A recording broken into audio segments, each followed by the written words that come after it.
Cops, what has so far been the creepiest call you've ever had to respond to? And what happened? Part 2. Content warning. These stories contain descriptions of self-termination, self-harm, infant and child death, graphic descriptions, and R. Story 11. Working third shift on Halloween night, I'm out by one of our smaller lakes just outside the city limits. Kids love to go out and drink, which is surrounded by some very nice houses. Going through the neighborhood, each of the roads ends at a small 2-lane road that surrounds the lake. I'm slowing to the stop sign and already starting to look to my right to make the turn when my headlights start tracing the rock wall that surrounds the lake. I catch something out of the corner of my eye in one of the large trees that dots the walk path. I back up to see what it was, and I see a guy hanging. At first I thought it was a Halloween decoration. The neighborhood is really into decorating for every holiday, so I stop, get out, and as soon as my flashlight hits him, I realize, nope, not a decoration, he's dead. As I'm standing there getting ready to call it in, I notice a gaggle of kids coming down the street trick-or-treating.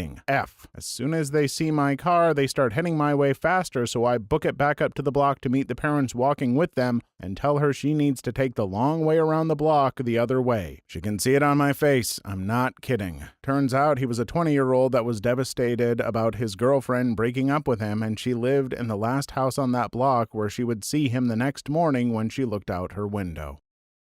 Story 12. We responded to a burglary alarm at a mortuary and found that one of the rear doors was left open. Policy now dictates that the entire building needs to be cleared, searched, to confirm that it was a false alarm, which most are. It's the middle of the night and totally dark. We use flashlights and never turn on lights. We walk into one of the rooms and see a body on a table. It appears that it was waiting to be processed, possibly embalmed by the mortician. It smelled like a mildly decomposing body.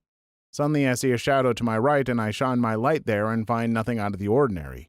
I immediately smell a really strong whiff of perfume blow by me. The search was completed more expeditiously than normal after that. Nothing was found.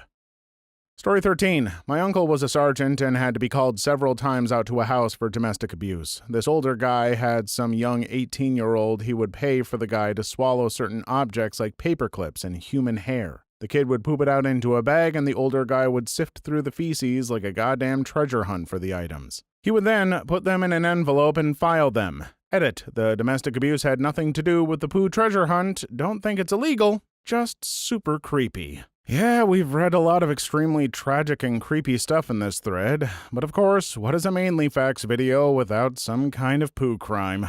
Honestly, I'm kind of thankful for the respite from trauma. To just have some good old-fashioned grossness.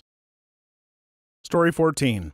Not a cop, but a correctional officer in Texas. One time a guy slit the forearm side of his elbows where it bends. He lay there in a big puddle of his own blood. It was one of the responders that day. I'll never forget it. As soon as you entered the cell, the smell just hit you. Blood has a strong metallic smell, which I never realized before. He's been laying there a while, so the blood had coagulated, which, again, I did not expect. As we lifted the barely conscious guy out of the blood fell off his body in chunks like jello. It was pretty disturbing because I didn't expect any of it, nor was I able to mentally prepare for it. We're not really medically trained, so all of it was completely surprising to me. Story 15. Got a call that someone isn't answering their phone or the doorbell. We got to the house and noticed that every window was blinded by either curtains or pieces of paper. We rang the doorbell and yelled through the letterbox, but there was no answer. We opened the door and got inside. In the house, it looked like someone just had lunch. There was bread on the table and juice or milk in the glasses. Children's toys scattered all around. Then I saw a note that gave me the chills. It was a self-termination note. As the door was locked from the inside, the person had to be in the house. We checked room by room and my heartbeat was at 300% when I checked the bathroom. Preparing myself for slit wrists or throats, I opened the door slowly, but there was nothing. Finally, one more room left, which was the attic. We slowly walked up the stairs and we found the resident there hanging from a beam. I will never forget the adrenaline I had, the scene in the living room, or the resident I found. Story 16. My father-in-law is sitting beside me, so I asked him. He's a retired sheriff and was a deputy before that. He was the first responder to an accident. A truckload of farm workers were coming back from the fields. The truck went over a hump in an intersection, and a little girl in the back of the truck flew out and landed head first on the pavement. My father-in-law held her as she moaned and eventually died in his arms. He says he still hears her sounds in his head all these years later. I don't know if I could ever handle that, to hold a child as they died and have that memory. I don't think therapy could ever erase that memory, but I hope for your father-in-law that it doesn't weigh on him too much. Story 17. My cousin is a cop and he responded to a call on Valentine's night. A 12-year-old girl called in to say her mother had blown her brains out in the living room. I guess her and her brother were getting ready for dinner and the mom just shot herself. He said the creepy thing about it was dinner was all set up, drinks on the table, and suddenly she shot herself. Kids were sitting outside when he arrived. To this day, I can't imagine Valentine's Day for them. But I know that it's something that stuck with him seeing that. Story 18. 2 adults reported missing, parents of 2 adult children, 1 male, 1 female. Alerts are in place for the missing people's credit cards. The father's credit card hits on a purchase at a jewelry store where an engagement ring was purchased. It leads us to the son who made the purchase of the ring. Son is questioned and confessed to killing both parents and burying them in shallow graves. The son led us to the gravesite and we began the process of recovery. Both mom and dad had black garbage bags over their heads being held in place by duct tape around their necks. The sight of the bodies, especially their faces once the bags were removed, and the smell is something I'll never forget. Story 19. Are we accepting not me but a cop I know stories? My cousin is in a major city. Apparently 911 got a call from a 6-year-old claiming vehemently that there was a zombie outside of his house on the street. So the patrol car swings around to see what's up. Turns out a tweaker on M gouged out his own eyes, had blood dripping down from the empty eye sockets, and was stumbling around blindly with his hand stretched out in front of him. Goddamn, turns out the kid was telling the truth. Story 20. This may be quite tame compared to other posts, but so far it's the creepiest for myself. An elderly woman had called in reporting that a man carrying a drawstring bag was walking around her and her husband's property. She described the man as walking like a zombie and was looking down towards the ground the entire time. She wasn't able to tell if the man was attempting to break in or not. My partner and I were about 15 minutes away when the call came in from dispatch.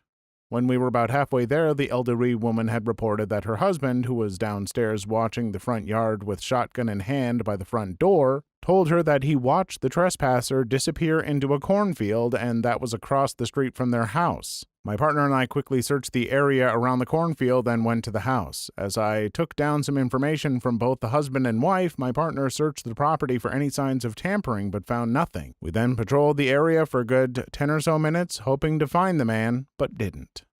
That's pretty strange. I mean, it doesn't seem like anything bad happened. I really wish the old folks that called in had tried to just talk to the guy, maybe found out that he was like a surveyor or something. I really feel like there has to be an answer here. Please like and subscribe if you've made it this far. I hope you enjoy the rest of the video and have a great day. Story 21. UK got called to assist an ambulance with an address because they were struggling with a woman who'd had an apparent seizure. We got there and she's this tiny, skinny little Singaporean lady who's being held down on the floor by a paramedic. She's hissing and struggling against her and repeatedly trying to bite the paramedic. Her eyes are all black and red, no white. It takes me 200 pounds, my partner for the evening 180 pounds, plus 3 paramedics to hold her down. All the time she's struggling and trying to bite with veins popping out of her neck. She looks past us at the corner of the room screaming at something that isn't there, telling it not to kill her and us. Her husband, who seems weirdly unfazed by the whole thing, tells us this has been happening since she last went to Singapore and got sick after visiting a holy site. Usually her sister has to stop it by putting this powder on her forehead and a cross, but unfortunately she's out of the country. In the end, she was taken to hospital for a mental health assessment by our paramedics. I often wonder what the outcome was, but have no way of finding out, unfortunately.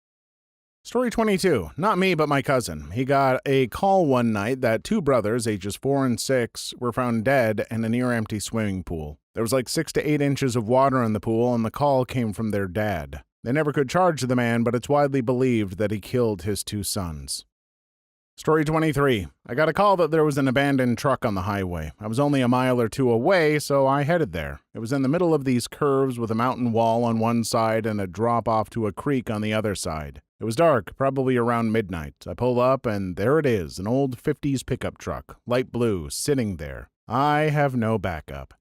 I have no idea where the driver is. I walk up, gun out, inhaling the strong alcohol vapors. No one to be found. I called for a tow truck. Meanwhile, I have to wait in the dark in the middle of blind curves with no idea where the driver is or why he left it. My adrenaline was at an all-time high for sure. You're just gonna leave us with that? Not even a we never found the guy or the guy was just peeing for a long time? This is the friggin' hanging up without saying goodbye of internet stories. Story 24. I stopped a 25-year-old Asian male from entering the east executive entrance of the White House. He had slit his wrists and neck prior to his arrival, but not deep enough to hit major blood vessels. He told me that he was a secret agent working for J. Edgar Hoover and that he was 60 years old. He said he had important information to pass to President Obama. I ended up having to detain him, stop the bleeding, and then involuntarily commit him. Turned out to be a local college kid going through some mental health issues. I've interviewed hundreds of White House callers, but this kid took the cake.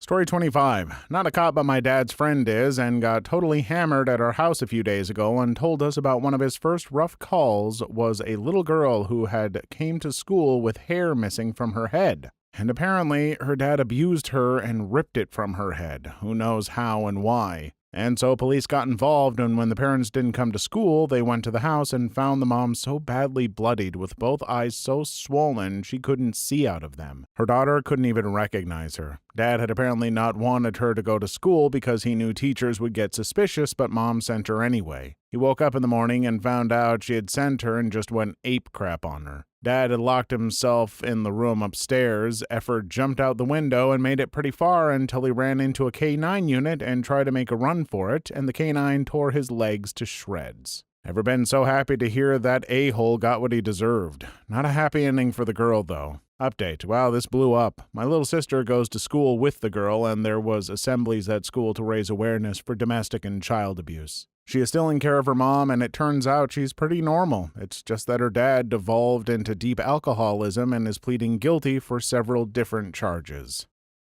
Story 26. I once went to a two-fatality car crash. The cars had collided head-on in a 55-mile-per-hour zone. One of the drivers had left the house with self-termination thoughts, and it was surmised that he picked a car out at random and went straight into it. I had spoken with that man several weeks prior and seen his skeleton in the burned-up car was a little creepy. I won't describe the rest of the scene, but the worst part of it is, this was Christmas Day. Not a Merry Christmas at all. Folks, I know I say this anytime we have a video with this kind of content, but if you are having these kinds of self-destructive thoughts, please talk to someone you can trust, be it friend, family, or professional, please. Things can get better, and if you can, therapy is a wonderful start. Please take care of yourself. Story 27. From a post I made a few weeks ago, I was called out to negotiate with a 17-year-old female who had barricaded herself in the bathroom with multiple knives and scissors. She'd done it right, too. SWAT ended up going through the sheetrock wall. She wouldn't talk with me at all, but had multiple graphic conversations with her mother, who committed self-termination 3 years earlier, and her dad, who's serving lots of years in prison for abusing her. When SWAT pulled her out, she had completed multiple circumcisions on herself with the scissors, completely cut her nipples off, and had sodomized herself multiple times with multiple steak knives. The kicker was, she was talking the whole time and her tone or volume never changed. The pain never bothered her, or more likely, she never felt it.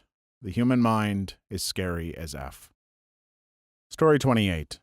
Man, this was probably 2010-2011. I was really new. Call came in as an unknown problem. Basically, the 911 was so effed up, even dispatch didn't know what to call it. Turns out this guy had just murdered his stepfather and then walked to his grandparents' house to kill them as well. He stabbed his grandmother through the eye with a Rambo-style Bowie knife, one that had the compass in the pommel of the handle. He missed her brain by about 1/8 of an inch, so she did not die. Instead, she came running out of the house when we got there, knife sticking out of her effing eye, and the compass was spinning around because she was moving. My brain literally went, "That's not real," and I went past her along with several other cops before the sergeant was like, "What in the actual F are you guys doing it?" She survived. We caught the guy in a stroke of pure luck. Elderly woman with a massive hunting knife for an eye, definitely the creepiest thing I could. Please leave your story in the comments. I would love to make a video on them in the future. Also, don't forget to like and subscribe.